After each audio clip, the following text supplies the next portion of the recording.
What's up, family? Welcome back to the channel. I hope you all are having a wonderfully productive and progressive day, wherever you are and however you're feeling. Thank you for coming back to spend a little bit of more time with your boy. I do want to have an interesting conversation with you today. I think you've already seen the thumbnail and the title, so you kind of know where we're leaning with this. But I do want to highlight this. This was one of those subscriber or commenter suggested things. I think this came about in one of the videos that I did, perhaps on speaking in tongues. Nope, it was the video I did on the Holy Spirit. And someone mentioned that speaking in tongues comes from, or that there is some Greek origins behind the practice of speaking in tongues. And this is true. And this is actually something that I did identify in an earlier video that was called What the Fuck is Speaking in Tongues, which you can find that one. It's actually What the F is Speaking in Tongues, or what WTF. I don't know why I can't say that like that, but it's that. And it's an earlier video. But I did mention in that. But after seeing that comment, it made me think, well, you know what? Speaking in tongues is not the only thing that comes from Greek cultures as opposed to Judaic cultures when it comes to New Testament Christianity. So I decided, why not just do a video on that, especially on Friday? Friday is a great casual day. This isn't a video that's going to make me mad. I shouldn't get too angry about this one. This one should be fairly easy for all of us. So I want to kind of share a few things that are part of New Testament Christianity that have absolutely no roots in Judaism, but actually have roots. Many of these things have roots in more secular practices, and this is one of the ways that the church has been able to corner community, corner the market on community, if you will. Because some of these things that I'm going to share today, these are things that I've understood for a very long time theologically. As a pastor, it was kind of just seeing the other side of things. So we'll walk through this in a little bit. But before we do, make sure to like the video, subscribe to the channel, hit that alert notification bell. Consider supporting, joining, or connecting with this community channel or content in any way that makes sense for you. And then, of course, share this video, because, of course, every time you share this video, you are normalizing secularism, critical thinking, rationale, and then, of course, just building community beyond superstition. And then also, we have incredible merch for you to check out. We've got to add some more to it, but we have so much great stuff now, and it's flying off the shelf. Check it out, see for yourself. And then we also have some really great books that can bring some value to your lives. And then, of course, like I told y'all, I'm going to be mentioning this every time because this is major. Like in April, we're coming to Raleigh, North Carolina. In the summer, we're coming to Chicago, and we're trying to come to Detroit. Instead of doing either or, we're trying to do both and. I don't know how we're going to do it. I don't know how we're going to pull it off. But hopefully, if enough of you are watching, are excited about it, we can make this thing happen. Because then in the fall, we plan on being in Portland. And then in the winter, we plan on being in San Francisco and Los Angeles. Again, we're not trying to do the either or. We're trying to do the both and. And then the more I thought about it, because we've had so many people reaching out, we've had people in Georgia reaching out and people in Texas reaching out.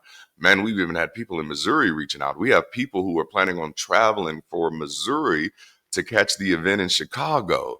And so I'm like, oh my goodness. So we're trying our best to figure out what ways we can make this work for everybody. But in order to do this, we're going to need your support. And the truth be told, in order to really make this do what it do, we need this first one to be off the fucking chain. So if you're as excited about this as we are, and maybe you're like, I don't even know what to be excited about because I don't know what you're talking about. Well, what I'm talking about is BridgeCity weekends, and this is going to be taking place in Raleigh.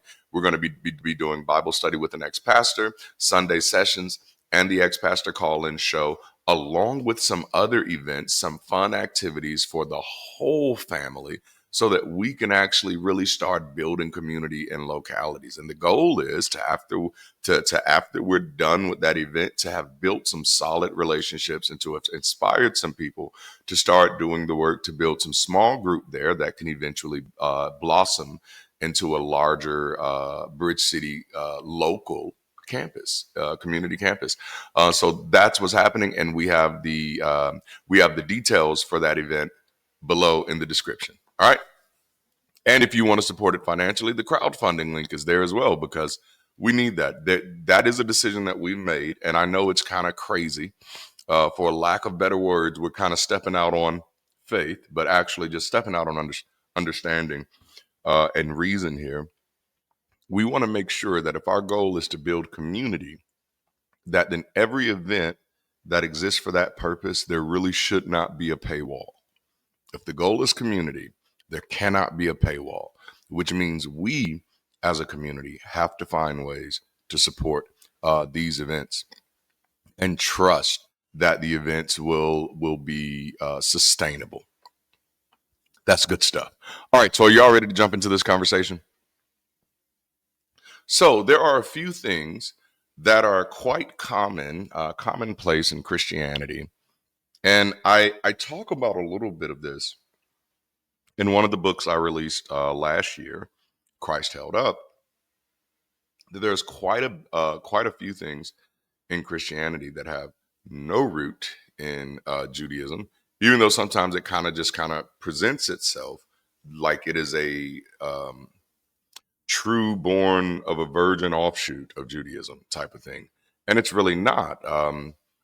When you actually look at Christianity in theology and in practice, there's more Grecian gnosis and Egyptian mythology than anything else, you know? And so, for the purpose of this conversation, we're going to be focusing on the Grecian aspect. So, the first thing, or Greek, however you want to say it, the first thing that I want to focus on is probably one that, if you were a pastor, if you were in ministry, you probably already know this one. But otherwise, this one might be new to you. And that is the very idea of a church does not come from Judaism. The church is not parallel with the temple. Think that through. Think that through. I'm going to lean back here a little bit. The church is not parallel with the temple. It is an entirely different institution altogether. It behaves differently. It operates differently. It has a different leadership structure that, for the most part, is not inherited. You know? So, where then does this concept of the church that is ultimately introduced by Jesus in just one scripture, and he says, this is during when Peter has his confession, his testimony of faith, that I believe you are the Son of the living God, that you're the Messiah, you're the Christ or whatnot. And then Jesus says, flesh and blood has not revealed this unto you, but whatever. And then he says, upon this rock I shall build my church, and the gates of hell shall not prevail against it. So this is where kind of from a theological framework. Now, from a literary framework, this isn't enough to establish anything, but theology, the standards are much lower. So from a theological standpoint, this is where Jesus establishes the idea of the church. But the question is, Jesus, this good little Jewish young man who is so Jewish that he's even referred to as rabbi, at times, which means he's been brought up in it. He knows his stuff. He's good at it. But where does he pull this concept of the church from, if not from Judaism? And again, I as I state, the church is not parallel. It's not a reflection. It's not symmetrical with the temple at all. These are two different types of institutions. The church and the temple would be like the difference between being a part of the Supreme Court, you know what I'm saying, and being a part of Congress. It's not that these two things can't work together. In the case of these histories, they don't. But they don't operate the same way. You know what I'm saying? And even the Supreme Court is not a great example. But they're not the same. So where does it come from? Well, it comes from the Greek word ecclesia, and many times as ministers in the faith and clergy in the faith, we often, especially me early on, so let me be careful there. Let me not speak about anybody else. I'll just speak about me. The mistake that I made early on, and when I say early on, probably that first 5 years, the mistake that I made early on was that these Greek words just kind of existed in a vacuum. So I'd know these Greek words because I'd have my little Strong's concordance that I've gotten from Lifeway Christian Center or Dove Christian Center or Family Christian Store, one of those little places. And I've got my Strong's Concordance, so I know these Greek words, and that's kind of the danger of concordances, is that they give you the words. They give you the words without the context and without the culture. But like I know the words and I know the definitions of the words, and I just assumed that that was enough information, as if this Greek word didn't have a history of its own, didn't have a context of its own, and didn't come from a previous culture. So many times I approach scripture, even studying as in depth as I was, because again, even at 11 and 12 years old, I had my little Strong's Concordance, man. And I say little, but there was nothing little about a Strong Concordance. Those things were about this big, and they were hardback, and they were not like short books. They were taller than textbooks. These were big books. If you had a little Dollar General bookshelf, your Strongs wasn't really going to fit on that. You know what I'm saying? You just had to sit it on the table somewhere or just slide it under the bed, because these were some big ass books. But they had every word in the Bible broken down. I'm not necessarily an advocate for Strongs, by the way. But they had every word in the Bible broken down in its original quote unquote language. So you can kind of see, or at least as close as we could from a Western perspective, what this interpretation kind of looked like. But the problem was we would often not go beyond the word. So I knew ecclesia, this is a Greek word. This is the word that they used because, and this is what I would say, is the closest word to temple that they had. And that's not true at all, because there were temples in Greece. Temples aren't unique to Judaism. Temples weren't unique to Hebrews. There were temples all over the fucking planet. There are temples in South America. There's temples in Mexico. There's temples in Nigeria. There's temples in Zimbabwe. There's temples all over the fucking world. You know, so temples are not the unique aspect here.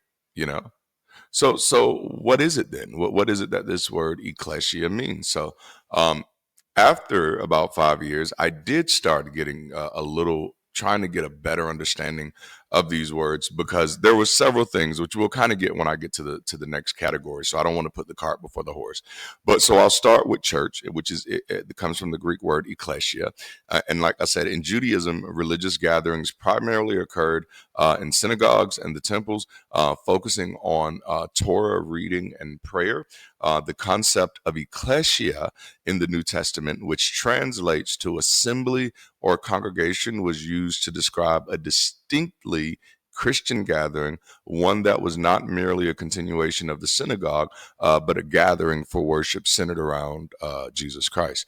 But also notice that even the character, the personification of Jesus throughout the Gospels is much different than the personification of any other prophet in the Old Testament. There is no other prophet who just goes around teaching people. You know, this is distinctly a for the area that they're in, which, mind you, the majority or audience of this time would have been Jews who would have been already significantly Hellenized, which is a very interesting thing because they're under the Romans, but there's so much going on here. And again, that's a lot of the cultural backdrop that you don't often wrestle with when you are in the faith. And then you do have some people who do, but they do so dishonestly. So the ecclesia is very distinct. But even when we see Jesus's administration or Jesus's daily operation, which we would safely assume, or at least that's what we did as pastors, was the idea of how he wanted things to be, which is ultimately what shapes the idea of preaching, is stuff like the Sermon on the Mount and the parables. This is why, like, parables have become so intertwined with preaching culture that many of the stories that preachers tell as real stories are just parables. They're fucking made up, you know. But they just present them like they're real stories most of the times. But like, and again, and these are things that don't. These are practices that you're not necessarily finding in the in the Judaism of the Bible. Like, and that's one of the things I always said was very odd to me as a child when I first read the Bible, is like, you read Genesis through what is it, Malachi or Habakkuk, or I think it's Malachi. You read Genesis through Malachi, and then you get to Matthew, and it's just like, what? No, this doesn't make sense. And then and all throughout the Gospels, they're saying, as it was foretold, as it was foretold. And it's like, no, I just read that whole book, and there's nowhere in there that this shit was foretold, you know. And so you really have to rob the verses of their context in order to make them fit in the New Testament, which in my opinion makes it seem like, and I kind of discussed this in Christ Held Up, is that there was this idea of that the Christians are trying really, really hard to or that these early Christians, in the sense of these people who are formulating the Bible, which is a whole nother other story, because now it's just like, well, who the fuck are they? Because you're not talking about something that happened over a few years. You're talking about something that happened over centuries, literally centuries, not decades, centuries. So which group are we talking about, so I'll just move on from that altogether. So the term ecclesia, or ecclesia, however you want to pronounce it, I don't really give a fuck. Originates from the Greek word, originates from a Greek word which means assembly or congregation. Which, and watch this now. We automatically, because the church has so effectively usurped these terminologies while disconnecting themselves from the culture that they come from, many of these words have become overtly religious, even though that's never what they were. All right. So this word ecclesia, which meant assembly or congregation. So when I say congregation, you likely think, oh, that this meant one of their little religious groups. But no, it's derived from the Greek root words ek, meaning out, and kaleo, meaning to call, which we talked about, especially in the charismatic circles, because the church was the called out ones. Come out from among them, be ye separate, because you are a royal, holy priesthood, a chosen nation, and a holy nation, and some other shit. But so called out meant to be called out. And so this implied a group of people called out from the general population to gather together. But before its adoption into Christianity, ecclesia was used in ancient Greece to denote the principal assembly of the democracy of Athens. Citizens who were called out would gather to discuss and decide on civic matters, making it a key institution in Athenian democracy. In the New Testament, this term was repurposed to refer specifically to gatherings of Christians, marking a shift from secular civic assembly to a religious gathering. All right. So now what we just learned here is that the word church, then, according to its etymology, according to its origin, is not an overtly religious word. The word a congregation is not an overtly religious word. It is from which we get the same word Congress. You know?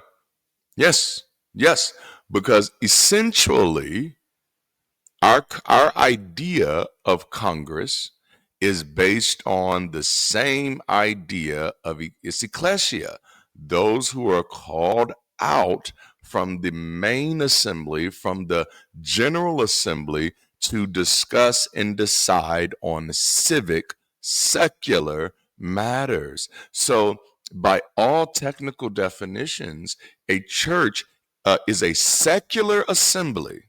Look at there. Won't he do it now? A church is a secular assembly that Christianity usurped as their own.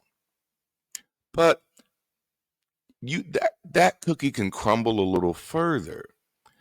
Many times, religious people of all faiths will try to claim that it was the religious temples that gave us education, and in many ways, they're not necessarily being inaccurate. They're being incomplete and therefore dishonest.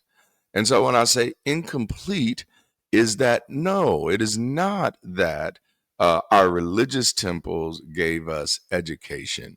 It is that at one point, what we call today religion was inseparable from education, and they were born from the same fountain, in the same way that alchemy and chemistry are born from the same fountain. It's just at one point, we realized, okay, we should stop doing this shit because this is going to lead to boiling people trying to make gold. You know what I'm saying? And so we stuck with the other one, but it's no difference between astrology and astronomy, because as we begin to explore any new thing, there is reasonable room for speculation. Like right now in society, we have reasonable speculations. We have reasonable speculations about possible multiple universes. Those are reasonable, but at this moment, they are still speculations. Now they're becoming closer and closer to being maybe beyond speculation, but at this moment, they're speculation. And so, as their speculation, there are going to be a lot of things that enter into the social zeitgeist, a lot of possibilities within those rooms and within that realm of speculation. And all of it at this moment is reasonable because we have no information to say otherwise. But as we begin to evolve with our information, the more concrete we become on that thing, then some of those things that were specularized ends up being accepted and retained, and the other things that were speculated that we now know for a fucking fact cannot be possible, it gets shunned. And so that's what happens with education and religion. The problem here is that humanity goes through cycles, and this is something we really should be very careful and attentive to. And this is one of the reasons I'm really committed to building community, because I do believe that community is the basic building block to changing the world, right? But humanity has these cycles. We like to view humanity as a stream, like, just one line that as soon as we started, we've been here and we've never looked back. But humanity has existed in ebbs and flows and rises and falls, and tides that come and go. And in many times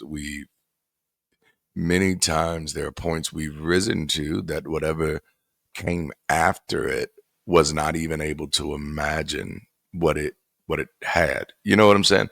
And so, like, in full consideration of that, uh like, yikes, 'cause especially when you think about what's kind of going on in the US right now. So those are things we need to be protecting ourselves against.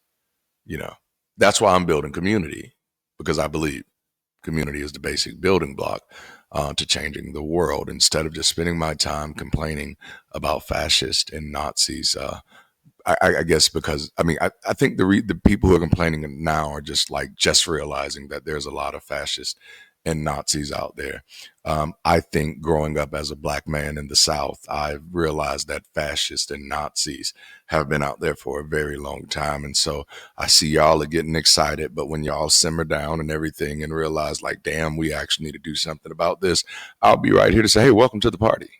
You know, because shit, I'm a little used to this. All right, but the big point here is that no, this idea of church is not something that is transferable from Judaism. It is not transferable from the Old Testament. The temple of the Old Testament was not something that everybody could be a part of. It was something that everybody had to contribute to. But the church, in a sense, is, man, in many ways, like, damn, I'm gonna have to write a book on this now. So y'all know I'm writing a book called The Case for Religion, and that one is not really what it sounds like to most people, and that's because I feel that most people define religion in a very flawed sense, but also in the same way we just found that we also define church in a very a flawed sense. In other words, we allow certain organizations, institutions, or belief systems to assert an illogical or irrational supremacy where it does not belong. You know what I'm saying? So it doesn't matter how many Christians have adopted this word. It doesn't matter how many people shunned away from the word because Christians used it. The word has a history. The word has an origin. The word has a meaning. And actually, the fact that the early Christians and the early authors of the Gospels and the early authors of the epistles, why am I hitting that D so hard? Epistles, chose to gravitate to this word as opposed to a Greek equivalent for temples is very telling. You know what I'm saying? And that again, and this is what I find the saddest part about having to wrestle with these religious ideals 2,000 years later, because at the time, many of these ideas were not perceived as something separate from secular. You know what I'm saying? This is why, even to this day, people have a hard time of defining indigenous religion wherever you find it. So whether we're talking about the Australian Aborigines, or we're talking about the indigenous African religion, which we now just say indigenous African traditions, because that's really the best way to approach that. Because in many of those indigenous cultures, meaning cultures that still had some ties to the land, which is now a slippery slope. Because if you actually follow that one all the way down, many of the cultures that we consider indigenous are not actually indigenous. And for an attempt, in a way, to not feel like I'm shitting on somebody else's culture, I'll use my own African history. That yes, there are people that when the Portuguese arrived. There we go. Arrived in Sierra Leone in the late 1400s. There are people who would have been living there then that we would have considered indigenous today, right? Especially as compared to the Portuguese. But then there are several groups that you have to contend for. And then history, history doesn't have these neat little starting places that we like to put them at. You know what I'm saying? And so most of the time when we use the word indigenous, we mean the people who were there before we got there and fucked it up, regardless if the people who were there were people who showed up and fucked it up. And I'm not saying that's what happened many of times, because many of time, well, sometimes I mean, a lot of times that happened, that literally was kind of like humanity's motive. That was kind of like our operational agenda for a long time. You see some new shit, fuck it up and take it over. That was how we approached the world, for a very long time.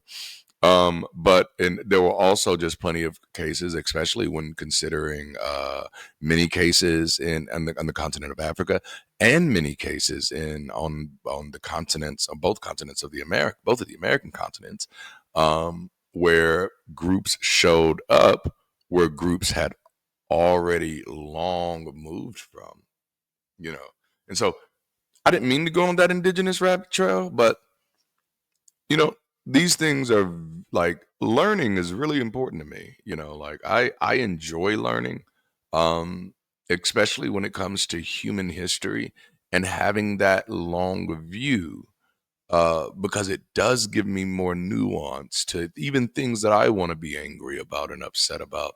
And that's been the beauty for me of becoming first becoming an atheist. And I have to say that Because, and I know some people are like, oh, please don't lean into that. And I'm just like, fuck you. Don't tell me what the fuck to do. And I don't mean that in a disrespectful way. I mean that, like, literally resist the urge of telling other people what to do with their lives. Like, that is an antiquated mode of operating. And you can start resisting that shit. The moment you get ready to tell somebody what they should do, especially if they're a fucking stranger, you should likely realize that's just advice you want for yourself. So tell yourself, don't do that. All right. So, I take all these damn rabbit trails. But anyway, I'm gonna hit this a little bit longer, then we got to go to the next one. In ancient Greece, the responsibility of the ecclesia was significant in Athenian democracy.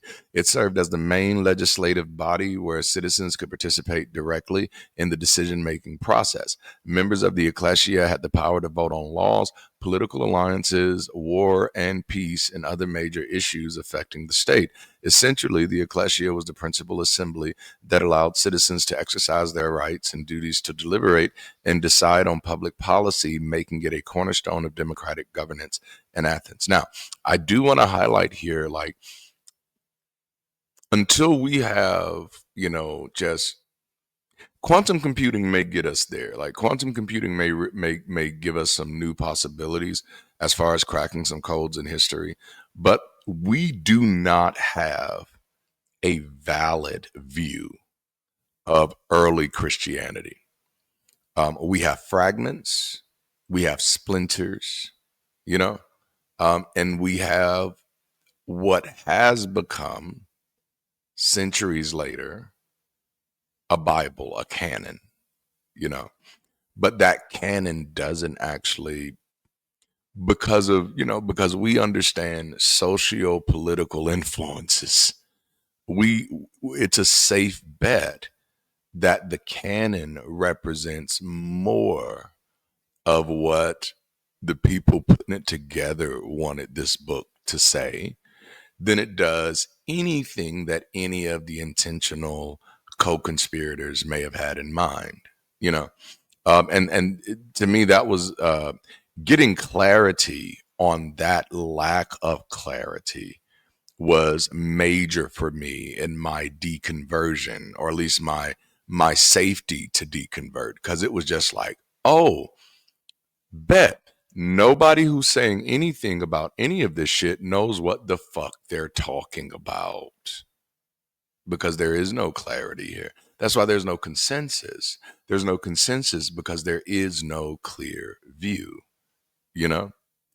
Because and that's what happens to a lot of believers as they're separating from the faith, is you go from this idea of believing that Christianity is this religion that is handed down from God directly to man, first in the Old Testament, where God is speaking directly to the prophets, and each of the prophets are writing their own books. And then you learn a little bit more, and you're like, oh, and then Moses personally wrote the first five.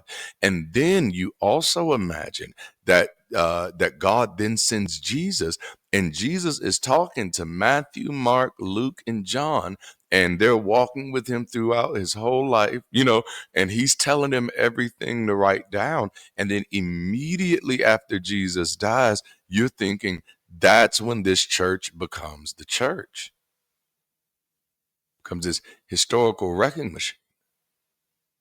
But in all actuality, and some people are going to get mad at me here, but Christianity is something that Rome dug out of the dirt. It was something that had already lost its battle. And this is sometimes something that I lament, not as a former Christian, but as a sociologist and as a person who has an affinity for history. I lament this because as of now, that is a black hole on humanity's history, you know? And as a person of African descent, I know how damaging and how painful and how harmful those black holes can be, even when temporary, on understanding the entire fabric of history. So you just imagine how many people for years could not imagine that the ancient Egyptians and ancient Ethiopians were anything other than white, because that was a black hole in history. And that wasn't an ancient black hole. See, I'm going to educate you a little bit here. Egypt was predominantly black African until the 600s on this side of time. That's why, like, many times this is going to be a little historically controversial, but many times we misread history on Egypt. Oh yeah, but we also don't realize that Egypt's history changed once we realized it was black. I'm old enough to remember when Egypt was the greatest civilization in the world, was absolutely unconquerable. That was when all of the history books, Egypt was still white. The moment Egypt became sub-Saharan African, mhm, the moment it became clear that Egypt was the little sister of Ethiopia and not the other way around, the narratives changed to Egypt as a place that keeps getting conquered over and over and over again. So then what that does is create in your mind this idea that Egypt then, because it was conquered so many times, was a largely mixed place long before the time of Moses, quote unquote, which is yikes, what the fuck is that? Or long before the time of Jesus. And that's just not accurate. That's just not accurate. Most people fail to account. Most people, when they're talking about history, are not looking at a map. And so when they say like Greece conquered Egypt, I dare you to go look at and just see how much of Egypt Greece actually conquered. And this isn't a knock against Greece, because I think what most people misunderstand about that history is that Egypt had a plurality of leadership. And this is something that doesn't get reflected very well, because it's not something that's very intuitive. But Egypt, there was never one time in ancient Egypt's history where they only had one pharaoh. There was always a plurality of pharaohs. Sometimes those pharaohs would wage war against each other.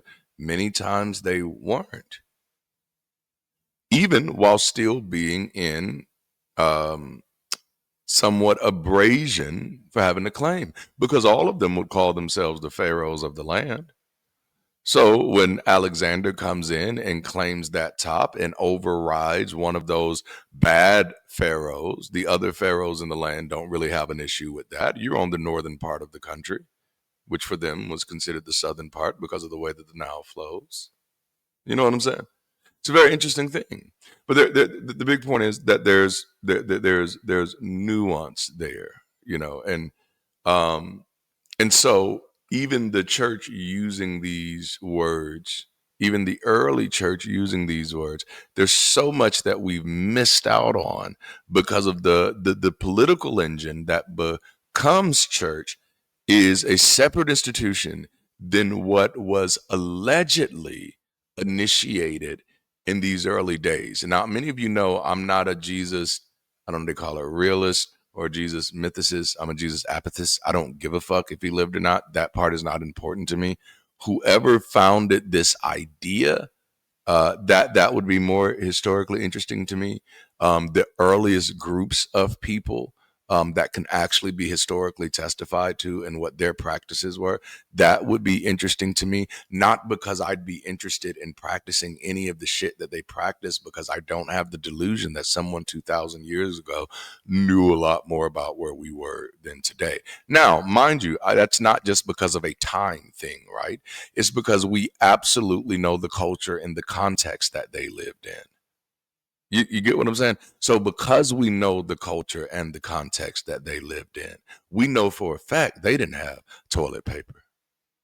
We know for a fact they didn't have indoor plumbing. You know what I'm saying? We know for a fact they didn't have AC. So no. Now, there are pockets in history. There's the Silurian hypothesis, So there are pockets in history where sure, there might have been something that happened there that's absolutely fascinating and could be like reveal like a whole bunch of information Speculative. Remember, we talked about that early in this conversation? We can speculate about that shit all day until we have something to ground it in. And I don't mind speculating in it. That's one of the reasons I enjoy writing fiction. I like to speculate.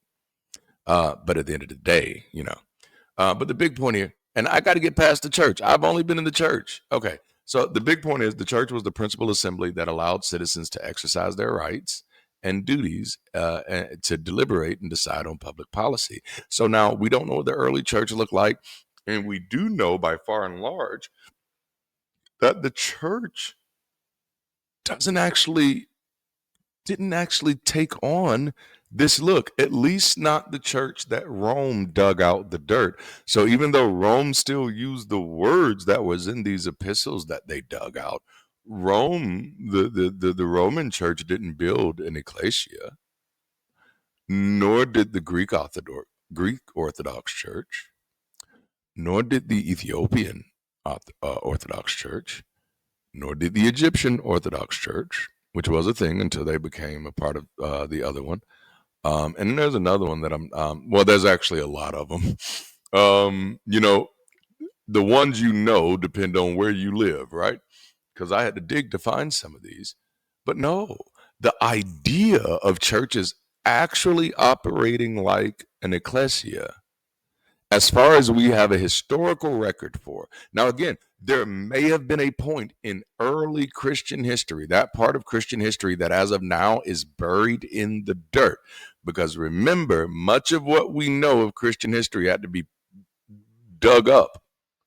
This was not a lineage that was passed down. This was a forgotten heritage that was recovered. See, that's some of the dishonesty. That's when you realize, like, oh no, there couldn't have been a possibly been a God who did all of this shit. Because that's not even how this story is read. This shit is centuries long before it becomes what we know it to be. And the thing that it becomes for the longest part of its existence doesn't even actually match what it is based off of the words, except for certain aspects of it, because the Holy Roman Empire was definitely considered itself a secular empire, and we're still at a moment in humanity where the secular and the sacred have not been exactly delineated yet. That doesn't come until somewhat, it's before the Enlightenment, right? Because there has to be like an antebellum, if you will. But like before the Enlightenment, there's a period that has to lead to the Enlightenment, but something before the Enlightenment that allows us to start peeking out and saying, okay, what we understand about the world, some of this is false and is actually restricting us. And it's that actually creates the idea then that, oh, then we have to call this something different. Prior to that moment, it was all sacred and therefore all secular. And then we begin to delineate, well, no, those are the sacred things, hint, hint, that's the special friends. And these are the secular things, the serious shit. You know what I'm saying? That's kind of how that delineation happened. But now what now has to happen, and one of my opinions, that we now have to realize that it's all secular because there are no gods. So none of this came from any gods. All of this came from people for the benefit of people, even if it was for the benefit of manipulative people. So in that concept, I think that's the full spectrum that humanity has to go to, is that realize that, like, no, it is all secular. We started off as it's all sacred, right? Oh man, y'all are going to love this. And then we're going to shift to it's all secular. And that's going to bring us full circle to it's all sacred. Because that really is what humanism is for me. I think I've even talked about this before, that as a humanist, I find the word humanism to be limiting, which is what I find beautiful about being a humanist, is that I have the freedom to think along those lines, to know that there will be a day well, humanism will be antiquated. That word will no longer be useful. That word will be limiting. There'll have to be another word that we'll use to truly describe the expanse of our consideration, right? Like it's very interesting. But because like you call yourself a speciesist, then that just feels like calling yourself a racist. So it doesn't give you what you want to do. Like, like humanism for all humans. Speciesist doesn't just sound like you're for all species. It sounds like you're a speciesist, that you're either just for one species, you know what I'm saying, or you're against other species or against a specific species. Doesn't have the same ring. And some people call themselves post-humanist. And I'm like, I'm not necessarily looking for an extra word to add to it. So like that, which I'm not that petty either. Some people need that. And please understand, I'm not calling you petty if you're one of those people like, no, we need to call ourselves post-humanism. I would just reference what I said earlier in the video, that when you feel the urge to tell other people what to do, remember your authority is for you. So you say, no, I need to use the word post-humanism.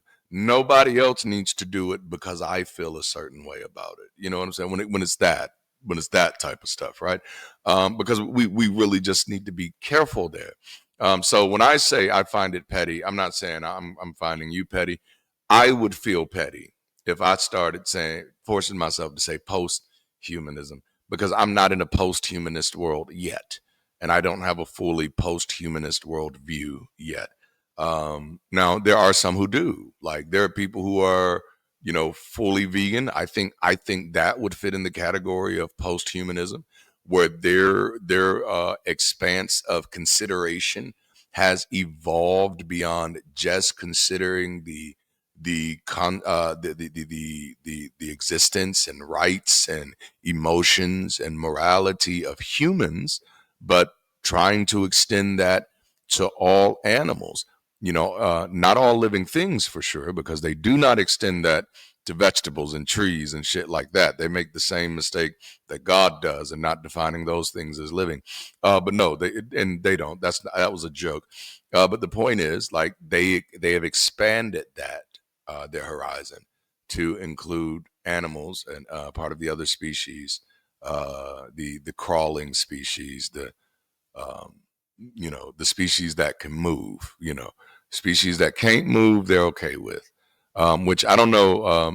I don't know how vegans feel about mushrooms, because mushrooms are they're as closely related to us as they are related to the plant kingdom. It's very interesting, and I'm not asking that tongue in cheek. I actually really am curious to if that's a point of contention within the vegan communities, and I do understand that the vegan community would not be a monolith, but I would be interested if that's a point of contention. That mushrooms they're like this much away from being meaty. You know what I'm saying? And they can mushrooms can do some pretty meaty things too. It's a very, like, I'm fascinated by stuff like that. Not that I have the bandwidth to learn all of it, but okay. So I've only gotten through one of these, so I need to move on. Let's go to the next one. Now, this is the one that actually started this conversation. I just wanted to hit church because I've even wrestled with using the word church sometimes, but I have to use it to describe some of the things that we do with Bridge City to give people a better visual of what, like, no, it's kind of like a church, just without any of the bullshit. And we're more involved. And that's what I was going to say on the ecclesia aspect. We didn't see those type of churches from it historically, and they may have existed earlier on, but we didn't see those type of churches until after the Protestant Reformation. And so then, so mind you, the many of the churches after the Protestant Reformation, and those churches that splintered from those Protestant churches, right, to become other Protestant denominations like Episcopalians, Baptist, Methodist, and then of course your Pentecostals of these things. Many of those branches were determined not to mirror what church had been like, what, for nearly 1,500 years. Well, not quite, because it didn't start until like the 300s to 500s. So for we'll just say about over a little bit over 1,000 years. For what church had been for a little bit over 1,000 years, this Protestant Reformation caused these new church leaders who were finding autonomy to investigate the scriptures in a way that meant something to them. And then they started forming things that looked more like what this ecclesia word means. Because many churches, contrary to popular belief, other than the newer churches are going back more so to they're leaning back more toward that Catholic model where it's like an empire, like an emperor type thing. But many churches in the Protestant persuasion were congregational, which meant everything that happened at that church was voted on by the congregation, often through elected board members, or either who were a board of directors or more aptly a deacon board, which is where the deacon board comes from. So there wasn't deacon boards in scripture, but there were deacons. But that's where that comes from. So, which is actually a very beautiful system, which is why I do encourage the secular community to grow up. I do. And stop letting the church or any religious institution or any superstitious institution appropriate or hold authority to any words. If we're going to be the ones who critically engage things, then we need to assert our critical understanding of things. You know what I'm saying? We need to assert that. Um, I think I was having a conversation with a friend of mine about a debate that he was doing, and he asked me for some advice. And y'all know I don't really do debates, but when anybody asks me for some advice, I'm going to help them because it's something they find value in, right? I'm very much that type of person. I don't have to find value in something in order to for me to celebrate the fact that you find value in it, right? Me not finding value in it means just I don't want to do that with my time. You finding value in it means you found reason to do it with your time. But he was in a conversation with someone, and in the debate, he conceded early on that purpose was non-tangible or non-natural, immaterial. And I told him I would not have conceded that. It was another, what was the word? Metaphysical. That purpose was metaphysical. And I told him I would not have conceded that. I said most times I said people use words and they pretend like they understand what they're talking about. I said I make people define what they're telling me before I concede to anything, so that I have a clear understanding. But then I also just walked him through how we understand purpose as demonstrated utility, useful utility, pragmatist utility. Just because we don't define purpose as something that flows from an imaginary friend doesn't mean we have to concede purpose as something that is metaphysical. But that's also the same thing with things such as love, morality. Like we've already done a really good job of taking morality out of the metaphysical realm, and we and out of the spiritual, and taking that out of the hands of God. We need to do the same thing with all of these other fucking human concepts, because at the end of the day, there was no God who ever gave us these concepts in the first place. you know so all of these are human concepts. We have a right to wrestle with their definitions. And so I do just want to remind everyone that church is a word that Christians stole from secular society, and that the secular societies that they stole it from, that actually when you do these things right, this is pretty much what we've implemented with how we build Bridge City, in the sense that all of our members have a voice. You know what I'm saying? Like our members pick what they want to do in the community, and then they do it. They get started. You know what I'm saying? Oh man, this is beautiful. And then y'all just wait till we build out this content creation and planning team. It's about to be a fucking rainbow coalition around here. You're about to see, it's about to be so fucking diverse. This is why I tell everybody, man, I don't care. Like I don't want to say I don't care, because I don't want to be insensitive, but I am not moved by what Donald Trump is doing. I am not moved by what Elon Musk is doing, or anybody else for that matter, because I know what my commitment is, and I am doing my best to find other people to share that commitment, so we can create our own safe spaces for our folks, so that eventually these people are irrelevant to us. All right, now that's me. That's me getting a little bit That's me sitting in my seat. That's what that is. So I'm gonna shut the fuck up and move on. All right, the next one is speaking in tongues because I've got to get this. All right, so this practice is seen in the New Testament, particularly in the Book of Acts and Pauline epistles, is different from any traditional Jewish practices. It involves speaking in these utterances that are perceived as a direct manifestation of the Holy Spirit. In Judaism, there is no equivalent practices, making it a unique feature of early Christian spirituality. Now, I want to highlight something about this because this was a great divide among many Christians. So there are some Christians that say the glossolalia, and that's the Greek word that's used there, that was spoken on the day of Pentecost, was each of those people speaking a language that they had not learned. Yes, that was a popular thing for people to say. There is no evidence for that in the text. And because that was the excuse to try to make this sound like what it wasn't. But the what is described in the text is 120 men, not including women and children. 120 men who are all speaking at the same time, but these things apparently fall on everybody. So this would have likely been on the women at the very least as well. So you're likely talking about more than 200 people who are all speaking at the same time, likely ecstatically. Yet each person on the outside clearly hears a singular individual message in their own language.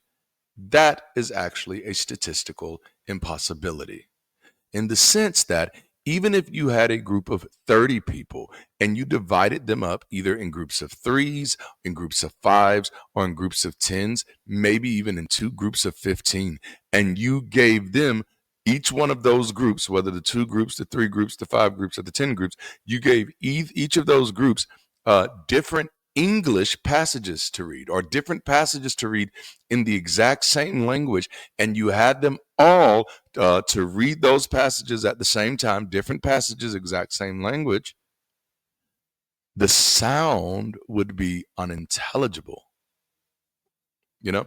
So, that the idea that this glossolalia was actually them speaking foreign language was an attempt to separate this event from what it was most obviously connected to. All right. So let's kind of walk it down. So this word glossolalia refers to the phenomenon of speaking in tongues. It has its roots in Greek language, as does most of the words in the New Testament, where glossa means tongue or language, and lalia means speech or chat. Before Christianity, glossolalia was not widely recognized in religious context in the same way that it is associated with Christianity today.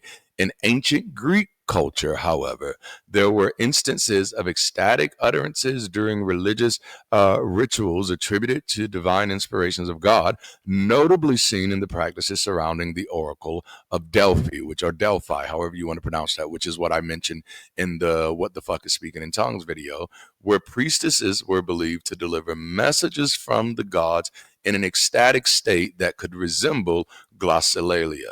These utterances were considered a form of divine possession rather than the structured linguistic phenomenon observed in modern religious practices, which is when we use terminology like modern religious practices, we have to be very careful because there still are modern religious practices that use trance states and other type of tongues, right?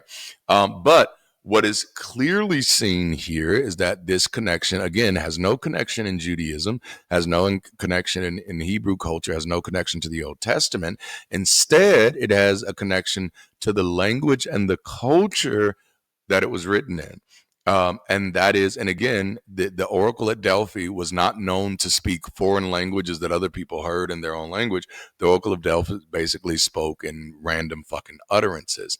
And remember when we see this happen in the book of Acts, but where do we see this talked about at? And I have a sneaky suspicion that moment in the book of Acts is only thrown in there to justify Paul's conversation in First Corinthians chapter 12 through 14. And I want you to notice two things about, because it's chapter 12 and chapter 14 where he really dives in about these things.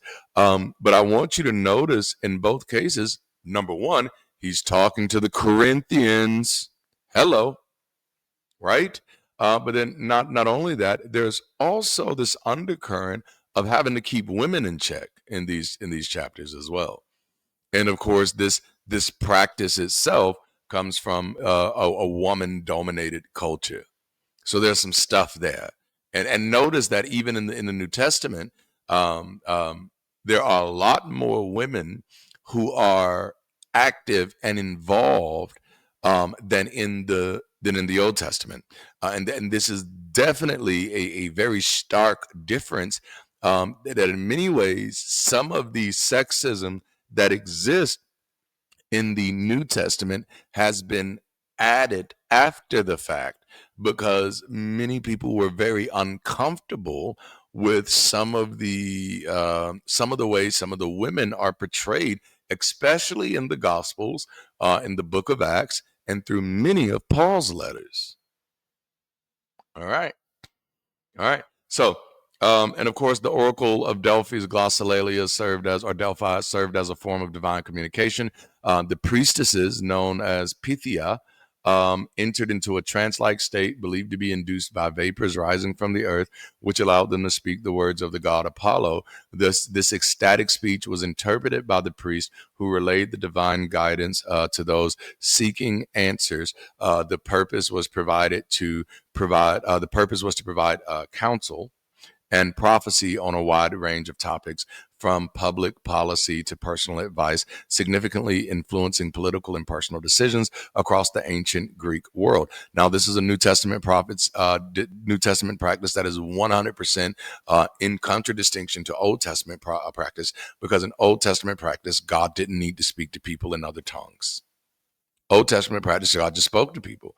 He spoke to everybody. He even spoke through a donkey, and nobody had to interpret what the donkey said. The donkey was able to speak in the language of Balaam when he spoke to him.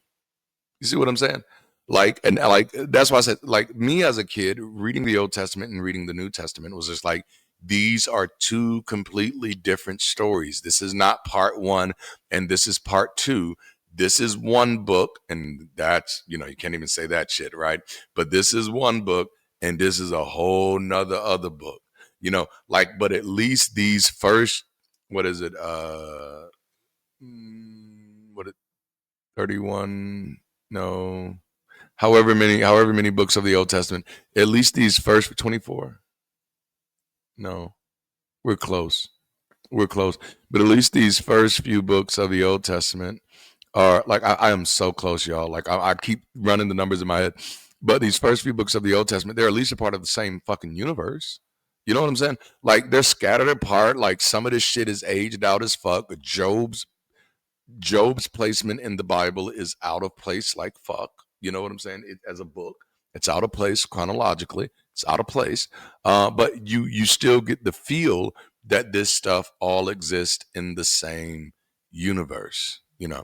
A multiverse, what may have you. But by the time you get to the story of Jesus, is like, no, it's like, this isn't even Marvel versus DC.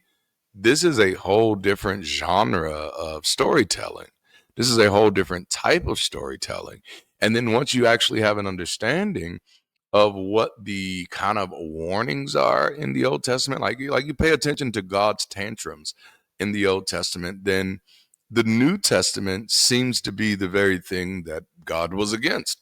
And that was the idea of the children of Israel becoming um, so compromised by their relationships with these foreign nations that they become something that is completely unreasonable, which of course is not the concern of an actual God, because as an atheist, I don't believe in gods.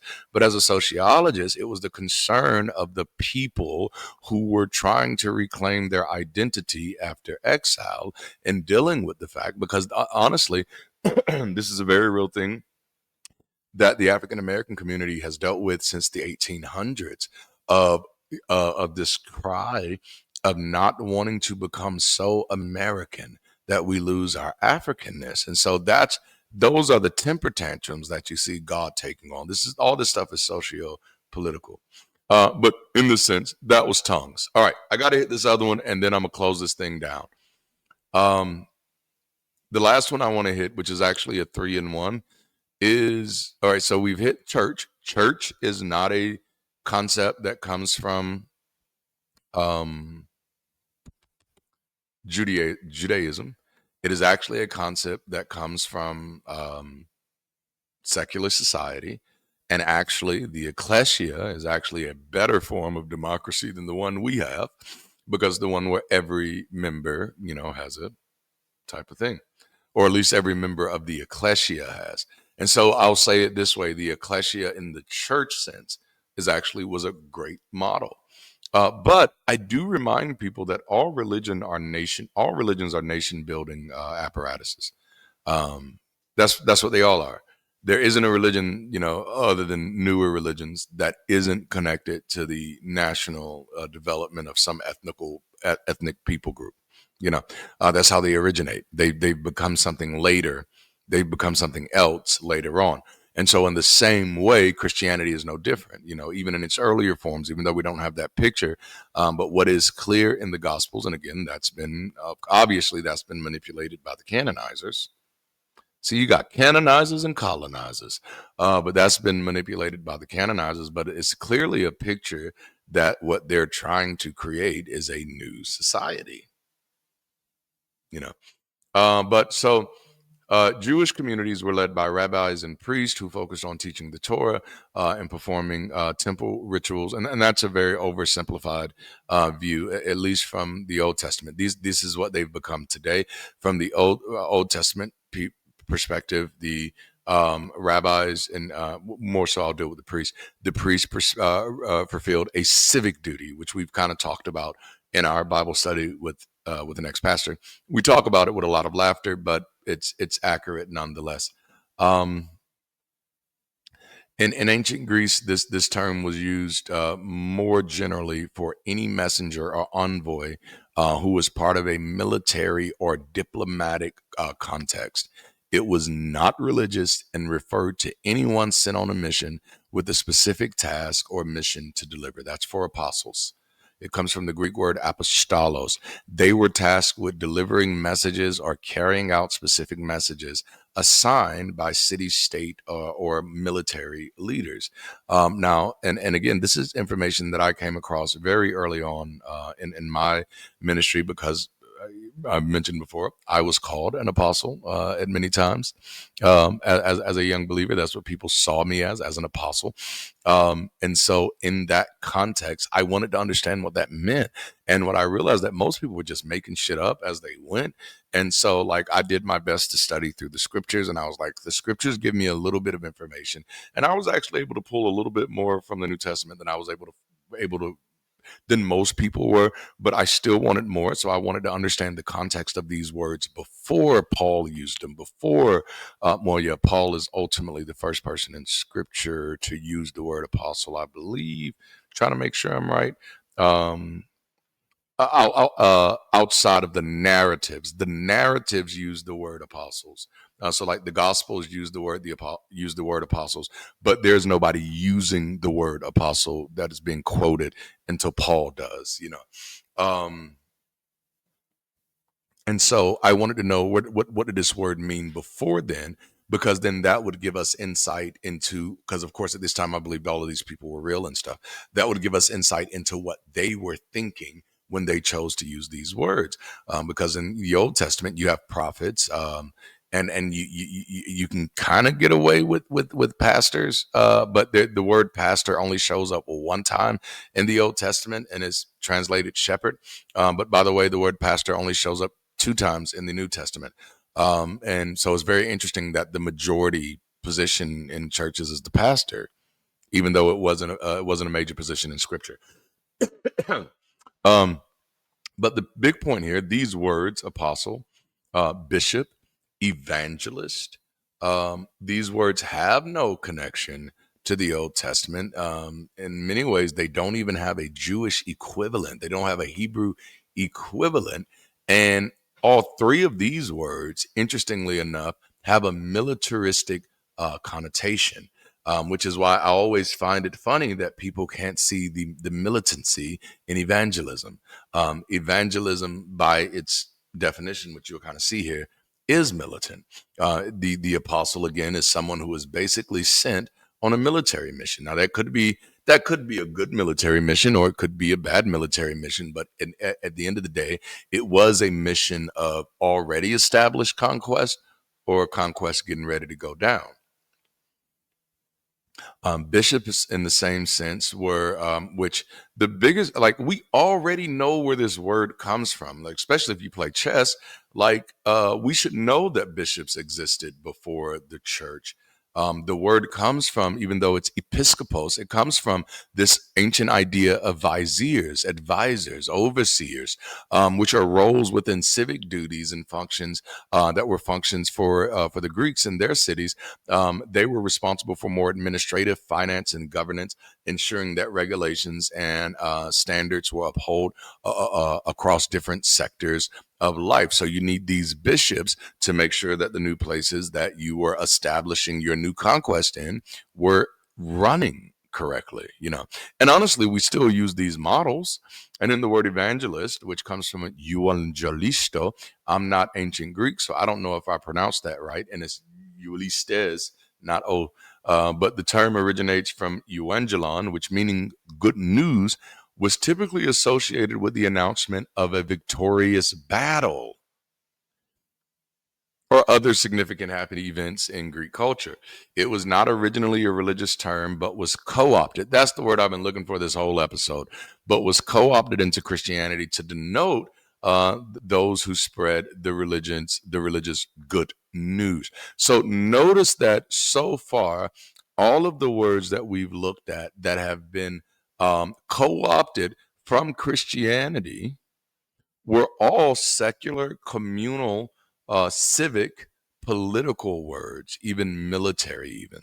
But again, as I think the more we study religion from an objective perspective, not from the superstition of our parents and their parents and their parents and their parents, but we actually approach the text as scholars, I think we'll realize that we will begin to see the man behind the curtain.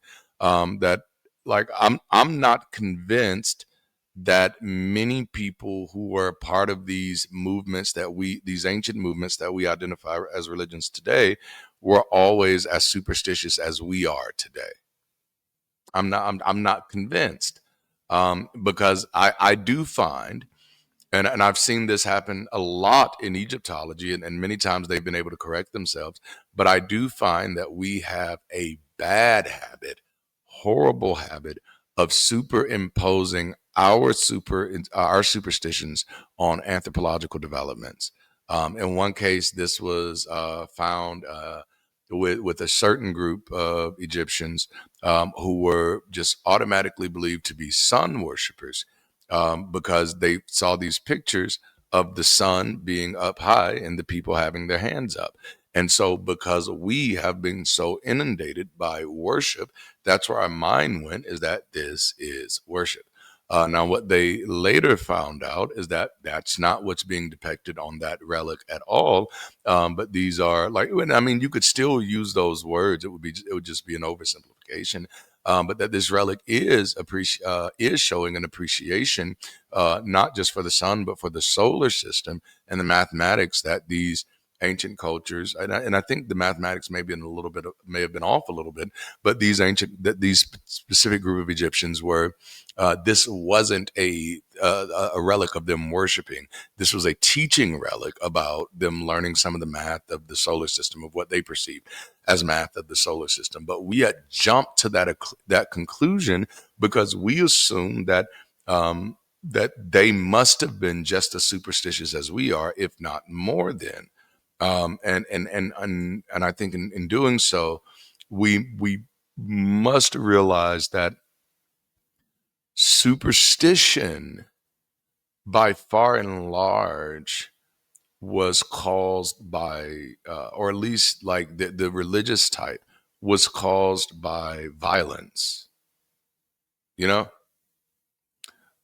Like, because when we actually study history at large, we don't see people overwhelmingly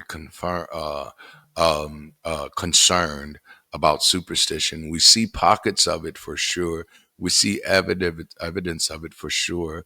But like even in ancient Greek mythology or in Egyptian mythology, we do not see these needs to follow these religious rules with grave consequences outside of stories here or there, but by far and large, those things don't seem to impact people's didn't seem to impact the people's everyday lives. I'd argue that it was likely after things like the Crusades, you know, were then believing every little detail, or at least pretending like you do, became a situation of life or death.